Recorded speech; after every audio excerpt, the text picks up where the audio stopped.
Hello, everyone, and welcome to today's episode of Fabulous at 50. It is a new season after having a few months off.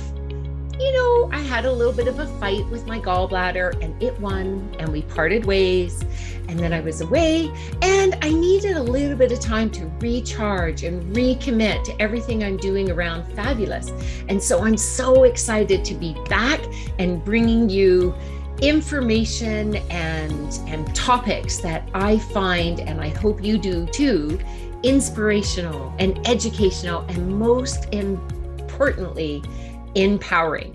And today's guest will definitely have you feeling empowered.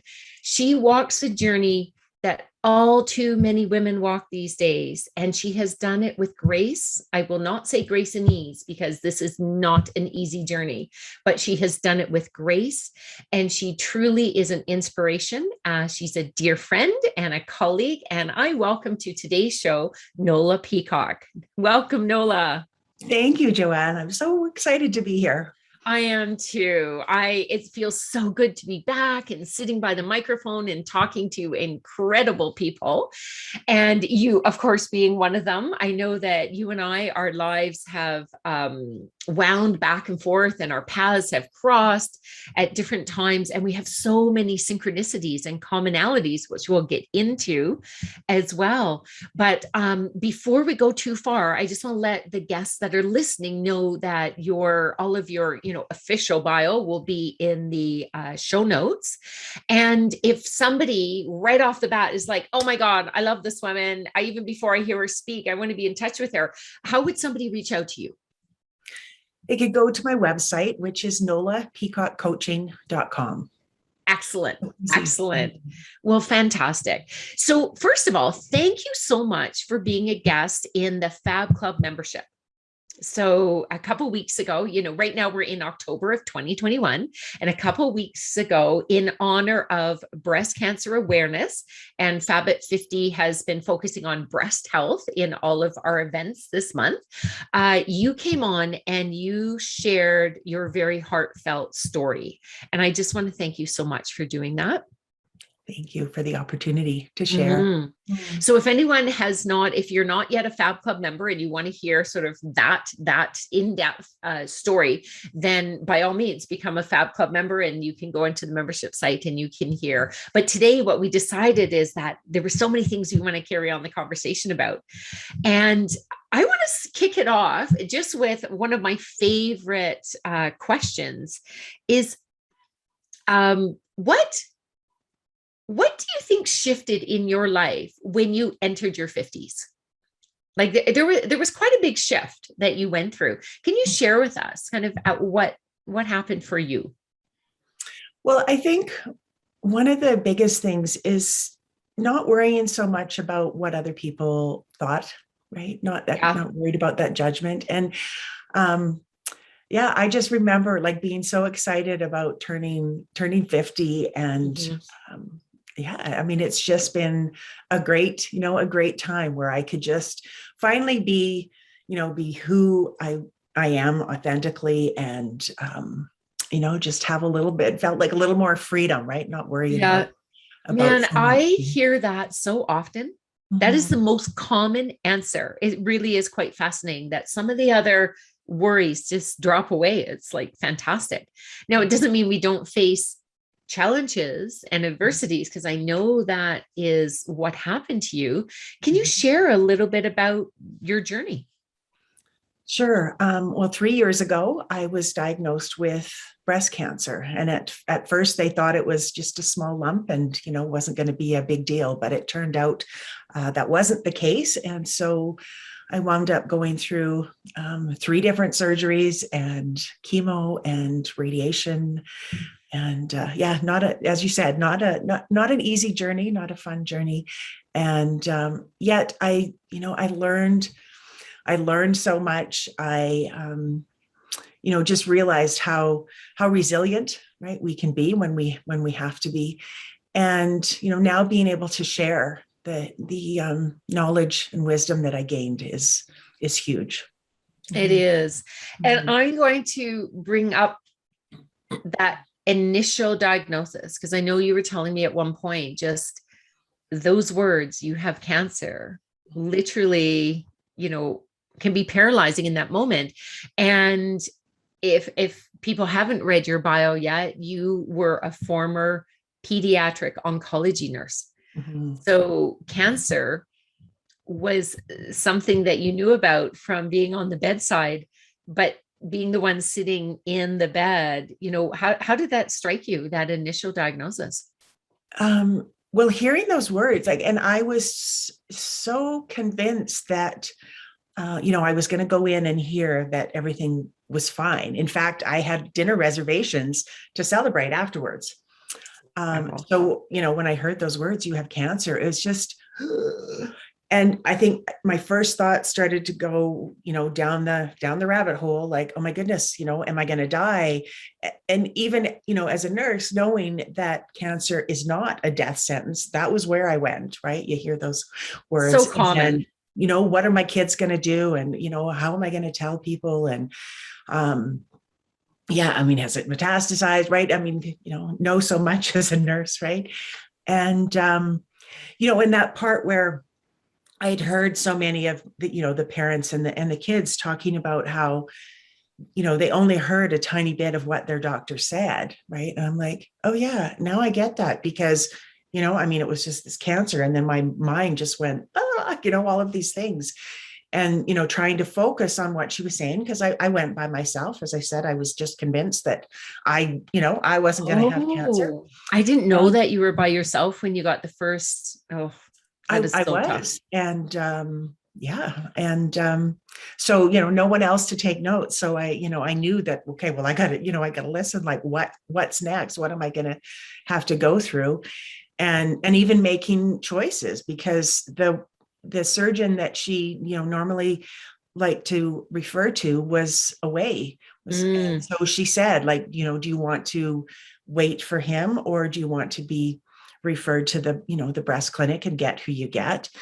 And it's like, no, I want and I want the one that you normally send people to. Um, and luckily, like, this was a Thursday before, Thanksgiving long weekend, and it was like 4:30 p.m., right? So it's like, not much is going to happen this evening. no. Yet Friday afternoon, I got a call from his office and got an appointment booked in. So Wow, that was it fantastic. was, I mean, yeah, angels, or whoever, were looking out for me, right? And I was so grateful. And the woman, I still am, so grateful. The woman that called from my surgeon's office was just, so lovely. And I had pulled over. I'd been driving, and I saw the number come up, and I'm like, I gotta take this call. So pull over. And and she was just so calm. I still remember. And I had to find a pen to write things down, and she says, just take your time. So, and I'm just like, Mm. thank you. Like, I just bawled afterwards, right? I'm like, oh my goodness. So yeah, it was quite. Doesn't that say a lot? I mean, for anyone listening on two level, one, if you're in that position, just having that gratitude for someone that's sharing you, like, compassion, Mhm. and empathy, understanding you're in a frazzled state, but also for any of us that are in a position of supporting people, like, the impact, just to take that extra breath and saying, I've got your back. It's okay. Just take, like, Yeah. really, what's an extra 15, 30 seconds for someone to collect themselves? Mhm. So important. Now, not that I want to focus only on your treatment, but I know there's a lot of, being an oncology nurse myself, there's a lot of kind of misnomers out there going, oh, well, my friend had their surgery first, and this other friend had their cancer first, and so forth. Did you have your surgery and then followed up with chemo, or did you have to have chemo first to shrink it? No, I had, because initially they thought it was quite small. So I wound up having just a lumpectomy to start with. And then they were thinking that it was likely going to be just radiation after that. But when they found, how large it was, and all four margins were still positive, then it was, okay, we're going to, do the chemo, and then more surgery, and then radiation. Okay. And so, and as a pediatric oncology nurse, right, I had watched all these little kids going through these treatments. And I had often thought to myself, I can't do that. I don't want to do that ever.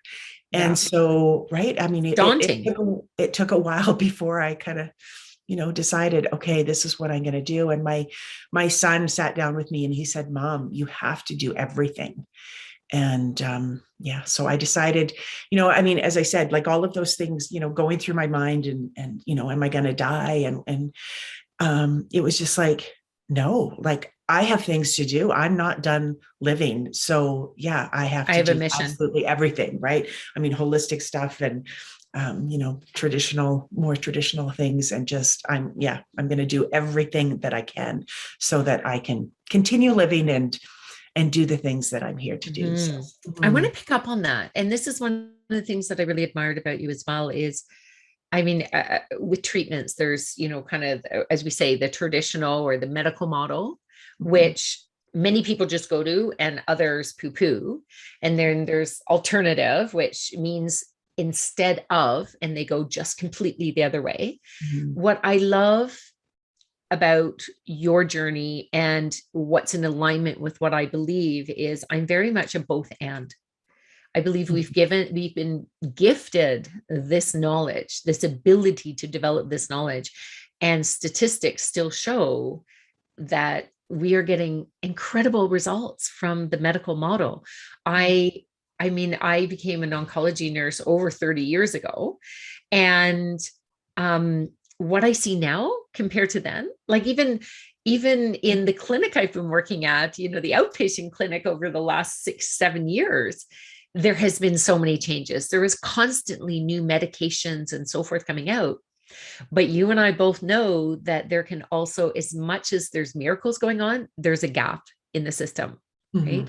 There's very much a gap. And we're going to talk about a couple of those gaps and how you're wanting to plug in there a little bit. Yes. But what I loved, before I go on to that, I just want to bring out that I love how you blended the two, so it's really complementary. There's a lot we can do a both and.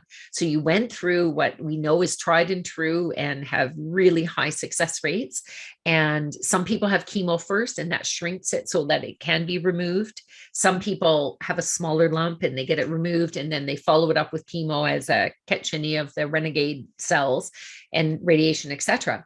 But separate from that, I think people are pretty familiar with that, is what you also did is open yourself up to receive and to receive love. Can you tell me a bit more about some of the things that your friends surrounded you with and things that you did with your mindset? Because I know that's fascinating.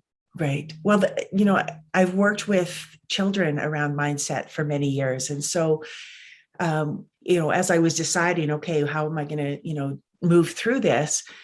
I knew that I couldn't be in fear all the time, right? Because it hampers our immune system and we need it, right? When we're going through. And so it's like, okay, so I need to, walk my talk, what I'm teaching these kids and really focus on mindset. And so, I wanted to do everything with love, right? Because when we're feeling love, we can't be in fear. So things like, the chemo, I visualized that as liquid love, right? So I would picture the liquid love flowing down the IV tubing and, into my veins and then surrounding the cancer cells and then, flushing out of my body. And That is such powerful imagery. And I know that when you were telling that in the story the other day, that really had a profound impact on a couple of the women that were part of the meeting. So yeah, that's amazing. So what else did you do then? Well, and with the radiation, I just imagined that as, loving light and only affecting the cancer cells. And I really, I created along the way, because I did lots of journaling and writing. So I've created a conscious care plan, I call it. And I really looked at, okay, so knowing, as I go through chemo, that there were going to be days that I wasn't going to, feel great. What can I put in place to nurture myself, to take care of myself? And so things, that I really enjoyed, like I love little kids. And so I asked friends, right? Like, they'd say, well, what can you do? And I'd go, send me pictures of your kids or your grandchildren, right? Just Awesome. because I Oh, knew that's beautiful. that would give me a lift. I had, playlists that I could listen to. I had, one of the things that I find relaxing is coloring. So Mm. in my room, I had a chair in my room and a table. And so I had some coloring books and, markers and crayons right there so that I knew that, if it was a day where I didn't, really want to walk down the stairs to my kitchen, I could just sit in my, in my bedroom and color. So, I love coloring. right. It's very therapeutic. It's like meditative. You just sit there. My daughters and I quite often color. I would say when they're around and here and there. So I love that you chose that. Yeah. And then, I was so blessed before I started the chemo, friends came over and did a healing circle with me. And so all, sending me positive energy, healing energy, um, and just some, emotional support and working through things and realizing that, I had always been a giver, right? And taking care of everybody else. And it was difficult for me to open up and to receive, support and love, because I was so used to, people would say, oh, can I help you? Oh no, I've got this, right? Like Oh, mothers don't we often all do, know right? No, that no, all I'm too good. And well? it was like, yeah, okay, could, and sorry, one of the other things that, and this is why, with creating the conscious care plan and writing my ebook, it's so because, with so many friends wanted to help, right? And, going through it, being, stressed and, and chemo, I mean, talk about chemo brain, right? That brain fog that you get, it's like, oh my goodness, that is so real. And there were times when like I had no clue what I could ask for, right? What I should. I mean, I remember one day after my first round of chemo, and I just felt so horrible. And the doctors and nurses had said, here are the phone numbers. If you need something, you can phone, right? But even with my background as a nurse, that day I couldn't even think of that. Like, when I saw my doctor next, he says, well, did you phone in? I'm like, oh, no, I didn't even think about it. Right. I know So exactly what you're talking about. It really is. it's like, It's like if someone asks you a question, you're just going, I don't know. I don't know. Your body is in such overwhelm.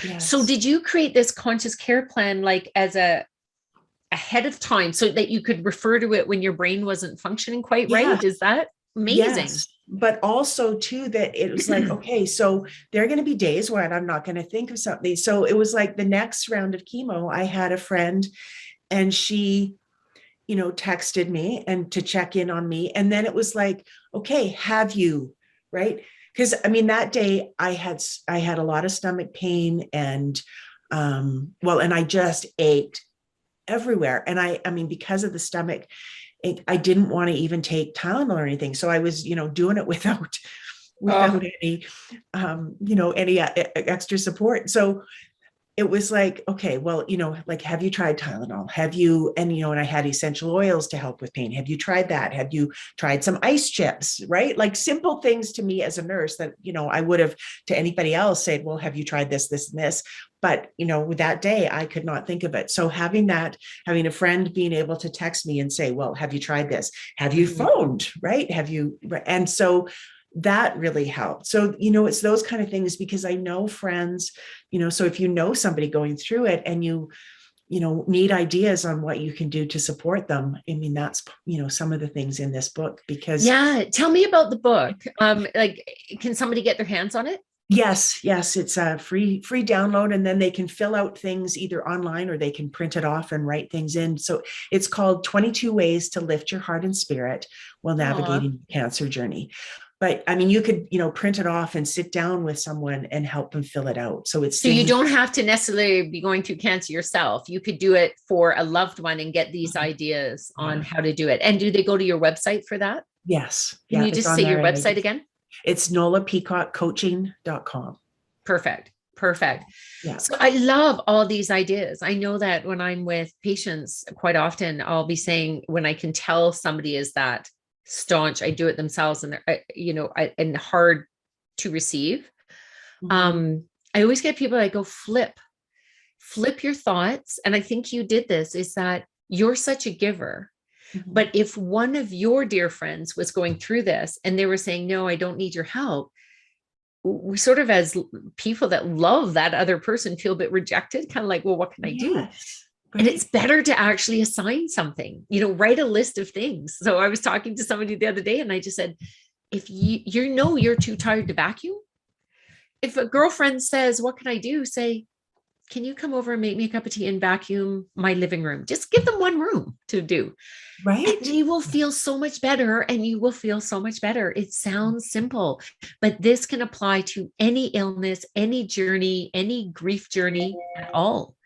Yeah. Now, what I want to do is, if I can flip the conversation for a little bit, or not fast forward it, but get to Yep. the real juicy stuff, is tell me more about what you're doing now with your knowledge of how you went through the system. So you got the support you needed on a medical level, you Yeah. got that loving support. And I loved all the friends. I couldn't come over that day when they had the circle, but I still cherish the day I got to come over just one-on-one with you and use the light therapy and be with you, because that was very special to me as Mhm. well, to be able to gift that to you.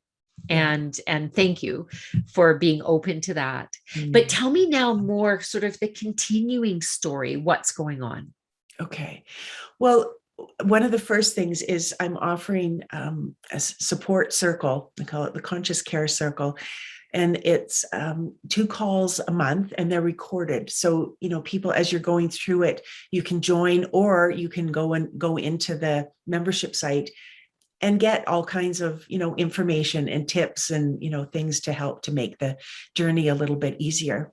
But I Wonderful. think, one of the things that I'm most passionate about is, the day that, I saw uh, my oncologist, the radiation oncologist, kind of for the last time, and then was discharged from the oncology program. I remember walking out to my car and just sobbing. And, Mm. and there's this, it's like, like, what's wrong with you? You should be thrilled. You're done. You made it through this treatment. But it's like, now what? Now what am I supposed to do? Because I'm not the same person that I was before I was Mhm. diagnosed, right? I mean, being faced with that, possible life or death, right? Your mortality, and even my body parts, right there. I mean, it's not the same. And during, as you're going through treatment, you're supported like all the time, right? You've got all of these regular appointments and people checking on you, and right. And, afterwards it would, like, my friends would, like, yay, you're done. And, oh, you look so good. And there was part of me, I'm like, thanks. But right. I'm not finished. There was so much emotional, stuff that I still needed to process. And, um, It was a very and vulnerable just time. feeling lost. I, And of course, I'm your son, picturing like the birdie. It's like, fly, little birdie, and being right? thrown out of the nest. Goodbye. And I remember, families talking about that. And it was like, oh my goodness, like it's huge. And so that's what I want to help women with now, is like that, when they're finished the treatment and searching for that, I mean, support and help with going through like the emotional stuff that came up. um my oncologist at one point said, you've got PTSD.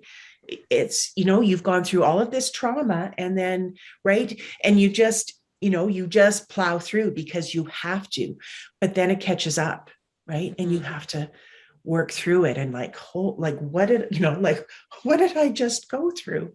Mhm. And yeah, so that's, I have a 12-week program to help women to work through That is that. so Now important. what, right? Now Yeah, what do I yeah. want to I do with my life? absolutely have another friend that went through lymphoma. And it was, at the time, we weren't, it was more, we knew each other because our daughters were in an activity together.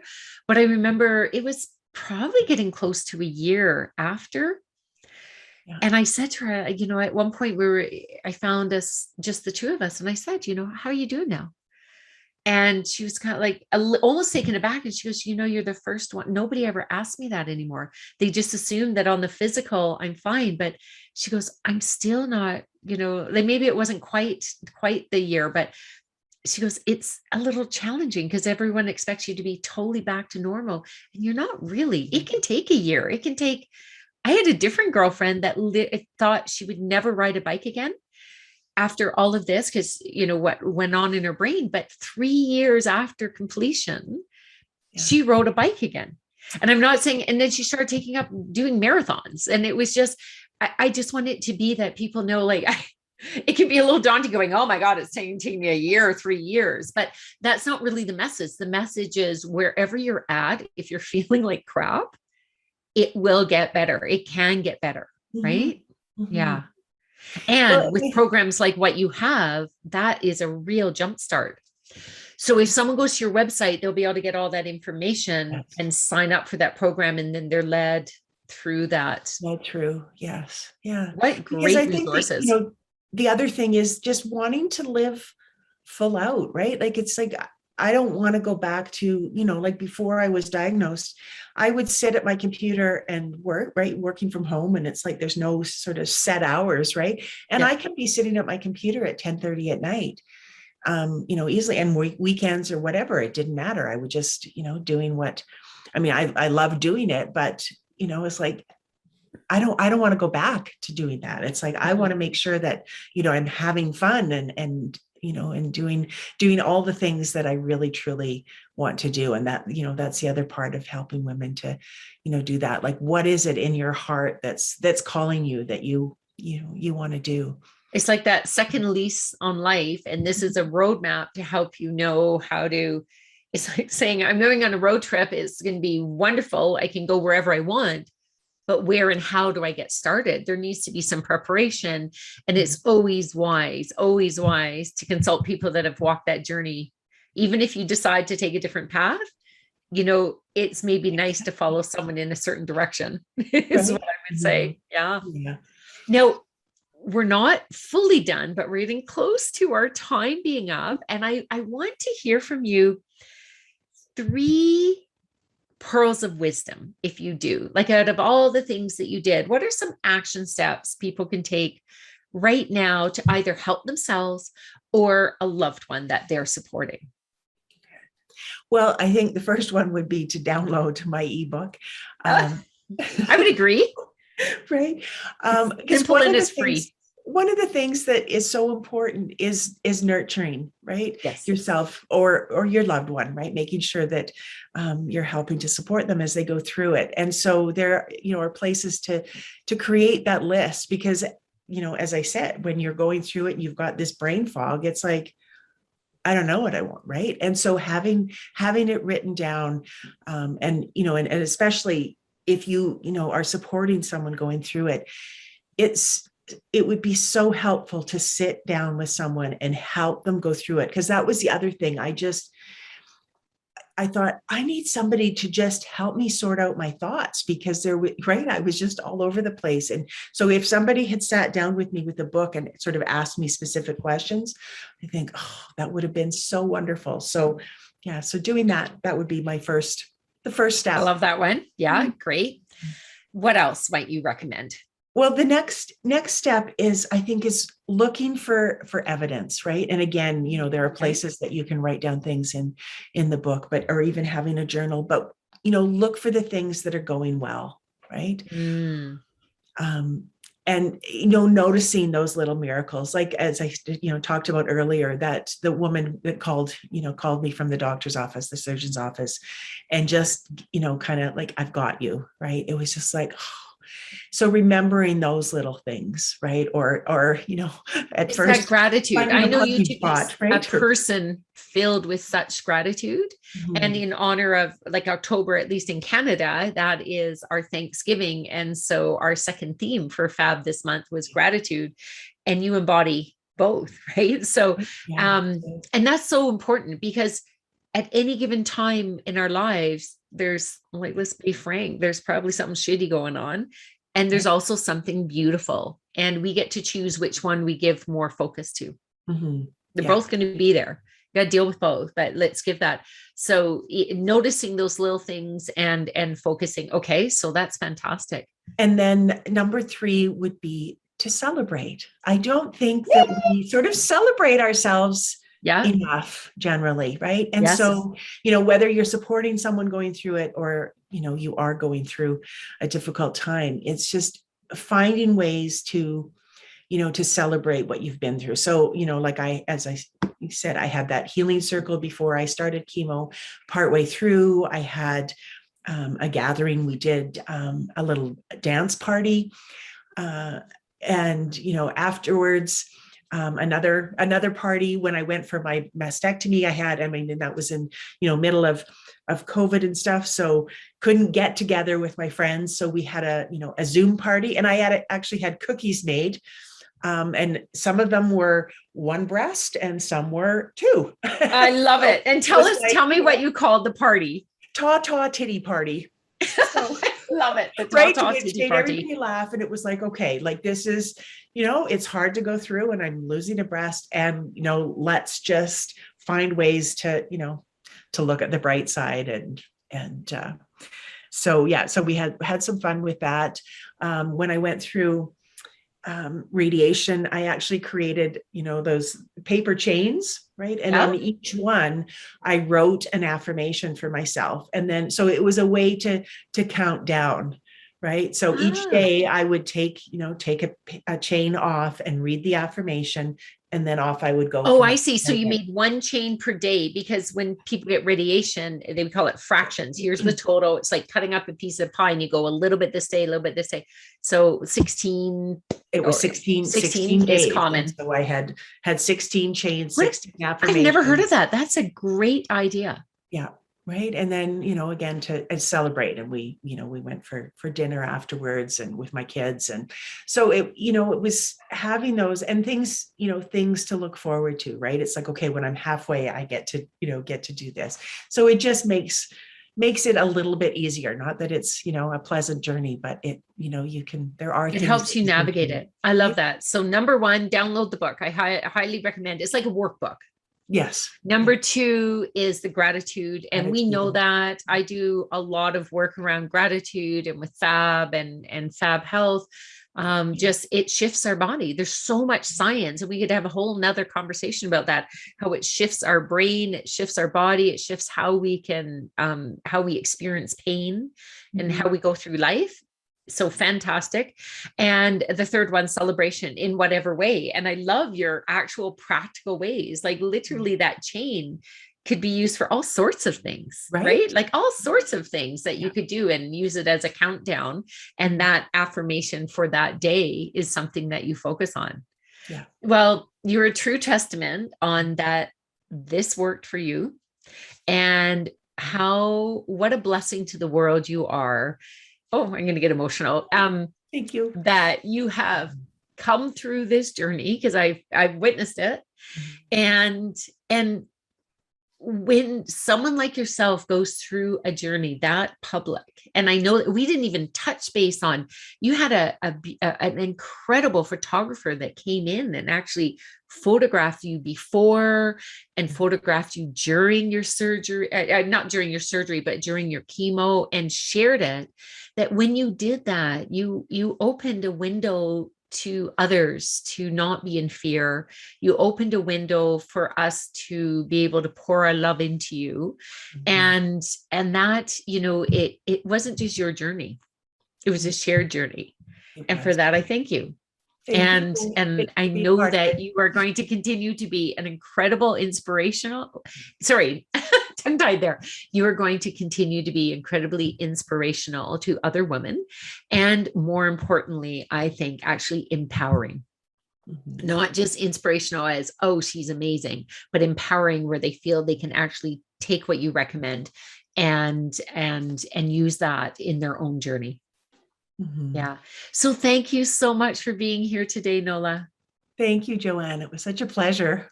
Oh, it's been wonderful. And I'd love to have you back on. Maybe if we go into the spring, I know you and we've been talking about collaborating in some way. We haven't quite nailed down exactly how that'll be, but there'll be more coming. I know for sure. All right. Bye, everyone. You've been listening to the Fabulous at 50 podcast, and we're so happy to have you here. If you are not familiar with our organization, then I invite you to visit fabulousat50.com. There's lots of information there, and it's very easy to, if you have a question, just fill out the little form and send it. It will get in front of my eyes or one of my incredible team, and we will be sure to get back to you. And keep listening to our podcast and spread the word. We'd love to have more people join us. And if you have suggestions on topics that are really interesting to you, then please drop me a line, send me an email, and I am more than happy to incorporate that. We have lots of great programming coming up. But for today, we're just going to give a big kiss and mwah to Nola. Take care. Bye-bye. Back at you. Thanks for joining us today. You've been listening to the Fabulous at 50 podcast with your host, Joanne Neweduk. Join us again for more inspirational interviews on topics that matter to you. If you like what you've heard on today's episode, check out the liner notes, or to learn more about this vibrant community that celebrates women over 50, please visit fabulousat50.com. That's www.fabulousat50.com.